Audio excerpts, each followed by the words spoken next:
जय जय श्री राधे, जय जय श्री कृष्ण, जय गुरुदेव। बंधुओं, आप सबको कोटि कोटि नमन प्रणाम।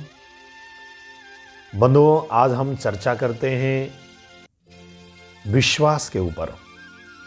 विश्वासम फलदायकम। कैसे आप और हम सब एक पत्थर की मूर्ति को पूर्ण रूप से विश्वास करके उसके सामने जाकर अनेक समस्याओं का समाधान ढूंढते हैं और उनके सामने जाकर हम रोते भी हैं, हंसते भी हैं, खुशी भी होते हैं, दुख भी होते हैं और उनको भोजन भी खिलाते हैं। और कई कई बार वो मूर्ति भोजन भी करता है। एक विश्वास के आधार पर ही है और विश्वास के आधार पर ही संसार टिकी हुई है।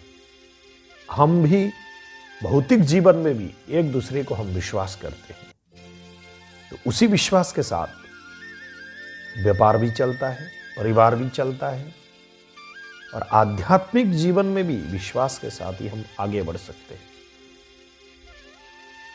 जब हम विश्वास नहीं करेंगे तो आध्यात्मिक हो या सांसारिक जीवन हो, कभी हम उस जीवन को, उस आध्यात्मिक जीवन को या सांसारिक जीवन को हम आगे नहीं बढ़ा सकते। आज हम विश्वास की ही बात करते हैं। एक दृष्टांतमूलक कहानी जो है उसको सुनते हैं, उसके आधार पर ही हम समझते हैं।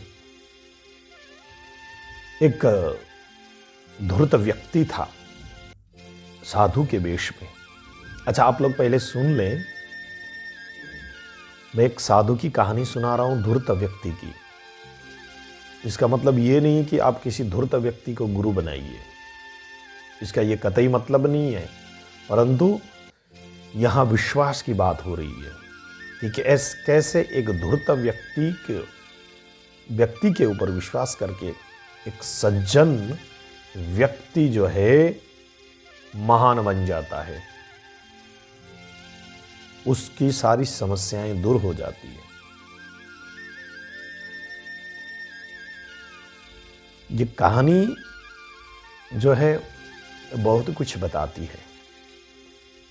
वर्तमान समय में हम नाना प्रकार के नए नए देवताओं को खोजते हुए चलते हैं। उसके पास भी जाते हैं, उसके पास भी जाते हैं, उसके पास भी जाते हैं, नाना प्रकार के लोगों के पास जाते हैं, नाना प्रकार के नए नए देवताओं को बनाते हैं हम, परंतु विश्वास किसी में नहीं है। राम नाम में विश्वास नहीं है। अब विश्वास करके तो देखें, उसका फल जो है कितना मीठा प्राप्त होगा। जहां विश्वास है वहीं फल है, विश्वास नहीं है तो कुछ नहीं है। एक व्यक्ति था बंधुओं, एक व्यक्ति था, वो वेशभूषा से तो बड़ा साधु था। उसके सामने वेशभूषा को देखकर तो बड़े बड़े साधु भी शर्मा जाए। बड़ी बड़ी जटाएं, लंबी दाढ़ी, सुंदर वस्त्र, हाथों में कमंडल, परंतु था बड़ा पापी, दुष्ट, पाखंडी, धूर्त, अहंकारी, कामी। ऐसे शब्द ही उसको सूट करते थे। तो एक गांव में गया वो, दो चार अपने ऐसे ही धूर्त चेले को लेकर, ऐसे शिष्यों को लेकर, और अपनी बड़ाई खुद करने लगा कि मैं बहुत पहुंचा हुआ संत हूं, मैं बहुत बड़ा हूं, इस तरह से। तो कुछ दिन बाद जो है वहां गांव वालों ने समझ लिया कि ये जो है धूर्त व्यक्ति है, तो उसके पास ही आना जाना ही छोड़ दिया। परंतु एक व्यक्ति था निर्मल निश्चल मन वाला, सीधा साधा, उस गुरु के पास गया और उस गुरु ने उनको शिष्य बनाया, उस व्यक्ति को। और वो गुरु ने कहा कि मेरा नाम लिया करो, गुरु गुरु बोला करो, जो है तुम्हारी कल्याण होगी। अब ये सीधा साधा व्यक्ति था, आश्रम में सेवा किया करता था, झाड़ू पोछा इत्यादि, और गुरु गुरु गुरु गुरु इत्यादि गुरु का नाम ही लिया करता था, क्योंकि गुरु ने कहा था कि मेरा नाम लो और तुम्हारी कल्याण होगी। तो ये व्यक्ति जो है गुरु गुरु गुरु गुरु गुरु का नाम ही लेता रहता था। एक दिन क्या हुआ बंधुओं कि वो गुरु जो था किसी दूसरे गांव में उसको जाना था, तो उसी गांव के पास ही नदी के उस पार, जिस गांव में वो गुरु रहता था उसी गांव के नदी के उस पार उस पार से कुछ अनाज लेकर आना था। तो ये चेला को कहा, उसी सीधे साधे चेला को कहा कि तुम ऐसा करो, तुम जाकर उस गांव से, नदी के उस पार से कुछ अनाज है, वो गेहूं है, वो लेकर आ जाना तुम। तो ये सीधा साधा जो चेला था उसने कहा, गुरुजी वहां तो नदी है, तो कोई नाव वाले भी हमको नहीं ले जाएंगे, तो कैसे जाएं? गुरु ने कहा कोई बात नहीं, मेरा नाम लेकर चले जाना, नदी उस पार हो जाओगे। तो बंधुओं ये व्यक्ति जो था ये तो सीधा साधा था, सच्चा, निर्मल निश्चल मन वाला। उसने कहा ठीक है गुरुजी, ऐसी बात है तो मैं चला जाता हूं। अब ये गुरु कुछ एक अपने वही बदमाशी चेलों को लेकर किसी दूसरे गांव में गया, और ये जो सीधा साधा निर्मल निश्चल मन वाला व्यक्ति था, उस गुरु का जो शिष्य था, वो चला गया। अब जो है कोई नाव वाले तो उनको उस गुरु का नाम लेते ही भड़क जाते थे, उसको कोई पार ले जाने वाला था ही नहीं। तो गुरु ने कहा था कि भाई मेरा नाम लेकर चले जाना, तो वो तो पूर्ण विश्वास था उसको कि गुरु के नाम लेने से मैं पार हो जाऊंगा, क्योंकि वो विश्वास करता था, उस नाम को वो विश्वास करता था। तो ये चला गया, और सब नाव वाले, गांव वाले देखकर आश्चर्य रह गए, ये क्या माजरा है कि वो बदमाश पाखंडी गुरु का चेला, ये सीधा साधा चेला नदी के ऊपर से जा रहा है पैदल चलकर। आश्चर्य की बात है, घोर आश्चर्य। सब देखते रह गए, और नदी के उस पार गया और वहां से बड़ी बोरी अपने सर पर रखकर चला आया, और नदी में पैदल ही चला आया, गुरु गुरु गुरु करते हुए। ये देखकर तो आश्चर्य रह गए सब गांव वाले, और सारे आश्रम के बाहर भीड़ इकट्ठा हो गई। अब जो है शाम को वो पाखंडी गुरु वहां से आ रहा था, तो एक चेला जो है जाकर दौड़ते हुए गुरु को सारी बातें वृत्तांत में बता दी कि ऐसी ऐसी बात हो गई। अब तो गुरु छाती फुलाते हुए आया कि देखो तुम लोग सब लोग मुझे पाखंडी बोलते थे, हाँ, अब देखो मेरा चेला नदी पार कर गया। अब गांव वाले भी आश्चर्य रह गए, है तो ये पाखंडी, धूर्त, लंपट, परंतु इसका चेला, इसका शिष्य कैसे पार हो गया नदी, पैदल कैसे पार हो गया? आश्चर्य, घोर आश्चर्य। अब जो है गांव वालों ने कहा, कुछ एक गांव के बड़े बुजुर्ग बैठकर कहा कि इसका चेला तो हम सब ने देखा पार हो गया, अपनी आंखों से देखा, कहीं सुनी बात नहीं है, परंतु इसको देखते हैं कि इसका गुरु जो है, ये जो लंपट है, पाखंडी है, ये पार हो पाता कि नहीं।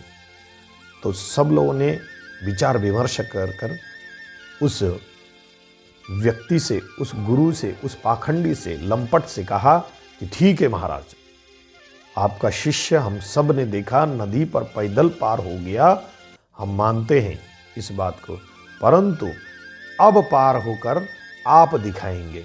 अगर आप पार होकर दिखाएं तो हम सब आपके शिष्य बन जाएंगे और यहाँ पक्का बड़ा आश्रम बना देंगे।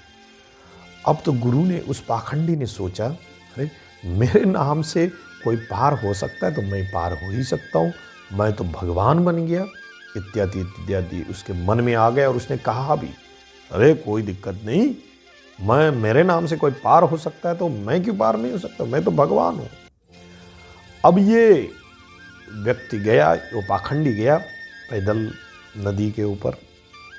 अब जाने लगा तो कहा, उसमें तो कोई विश्वास थी नहीं, वो किसी के ऊपर विश्वास नहीं करता था, न अपने माता पिता का हुआ वो, न अपने बंधुओं का हुआ, न पत्नी का हुआ, न भाइयों का हुआ वो, न किसी चेले का हुआ, न किसी गांव का हुआ, तो किसी का हुआ ही नहीं, न किसी देवताओं का हुआ, न किसी भगवान का हुआ, किसी को मानता नहीं था, किसी के ऊपर विश्वास रत्ती भर करता नहीं था। अब डूब गया, उठाकर लेकर आए गांव वाले, उसको खूब मारे, तुम पाखंडी हो, उसको वहां से भगाया और उस व्यक्ति को, उस जो पाखंडी का जो चेला था, उसको उस स्थान पर बैठाया। बंधुओं, इस कथा का तात्पर्य आप सब तो समझ गए होंगे। जहां विश्वास है वहां फल है। हम सब विश्वास करके किसी भी देवी देवता का नाम जाप करें, किसी गुरु का सानिध्य लेकर हम जाप करें, तो हमारे सारे कष्ट जो है दूर हो सकते हैं। जो भी हमारे मन में है उसको हम प्राप्त कर सकते हैं अच्छे कर्मों के द्वारा। परंतु वर्तमान समय देखा गया है कि कई लोग किसी के प्रति विश्वास ही नहीं करते। हम सब कहने को तो त्वमेव माता च पिता त्वमेव त्वमेव बंधुश्च सखा त्वमेव त्वमेव विद्या द्रविणम त्वमेव त्वमेव सर्वम मम देव देव। ये मंत्र तो हम सब गाते रहते हैं, ये श्लोक को हम सब पढ़ते रहते हैं। त्वमेव माता, आप ही माता, आप ही पिता, आप ही बंधु, त्वमेव, आप ही माता है, आप ही पिता है, त्वमेव, आप ही, त्वमेव का मतलब आप ही, आप ही, आप भी नहीं। और हम सब भगवान को आप भी के हिसाब से मानते, कहते तो आप ही, परंतु मानते हैं आप भी। जब आप भी मानेंगे तो वो क्या करेगा? जब हम आप ही मानेंगे तभी हमारी कल्याण हो सकती है। और इस जीवन में जो भी हमने कर्म किया है उसको तो भुगतना ही पड़ेगा। परंतु जब एक को हम विश्वास के साथ भजते हैं तो उस कर्म को, अच्छे कर्म को तो हम पूर्ण भोगेंगे, और जो बुरे कर्म हमारे पास आएंगे उसको हम दृढ़ता के साथ और उस जो है आराध्य के सानिध्य में, आराध्य का कृपा पाकर, कैसा भी समय आए, बुरा सा बुरा भी समय आए हमारे पास, तो हम उसको हंसकर बिता सकते हैं, उस दुख को कम कर सकते हैं। बंधुओं, ऐसा कहा गया है, इदम दुखालय। हम सब जानते हैं दुग्धालय में दूध मिलता है, देवालय में हम देवताओं का दर्शन करने जाते हैं, वस्त्रालय में वस्त्र खरीदते हैं, और जो ये संसार है बंधु, ये दुखालय है। तो जब हम वस्त्रालय में वस्त्र खरीदते हैं, विद्यालय में विद्या पाते हैं, तो दुखालय में सुख कहाँ से पाएंगे? इदम दुखालय शास्त्रों में कहा गया है। तो ये दुखालय है, या दुख ही दुख है।